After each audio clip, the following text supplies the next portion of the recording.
আরে কাকিমা, আজকে আপনি একাই? আর সবাই কোথায়? আসেনি? আর বলবেন না দিদিমণি, আর সব বলছে আজ আমাদের লেখাপড়া তো দরকার নেই, অনেক টাকা পাই, কন্যাশ্রী, লক্ষ্মী ভান্ডার, আরো কত রকম কি আছে।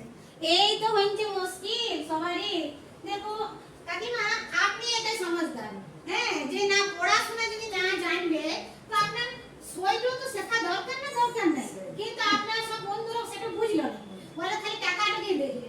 টাকা পাওয়ার আগে আপনি যদি সই না করতে শিখলেন, টিপ সইও ঠিক আছে, টিপ সই দিতে গেলেও মানুষকে নিজের একটি দরকার যে আমি কিছু সই করার চেষ্টা করি।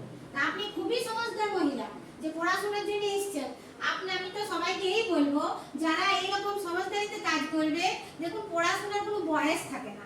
চাই আপনি নিজের নামটা সই করা শেখা, ওইটাও একটু কোনো বয়সের ব্যাপার না, চাই 80 বছরেই শিখুন, চাই 8 বছরেই শিখুন। আপনি খুবই সমঝদার মহিলা কাকিমা। ঠিক আছে, ছাড়ুন ওদের কথা, আর ওই কন্যাশ্রী আর কি কি বলছেন ওইসব নিয়েই থাকুক। আপনি এসেছেন, আপনি শিখুন। আপনি কালকে একটু ভালো লিখেছিলেন, সই করেছিলেন, আজকে আবার সইটা ভালো করে করুন। আপনি আপনার মতো মহিলাদেরই আজকালকার সমাজের দরকার, যারা নিজের সইটাও শেখা উচিত, সইটাও জানা উচিত। এইসব মহিলারা যদি থাকে তবেই তো আমাদের দেশ আগে বাড়বে।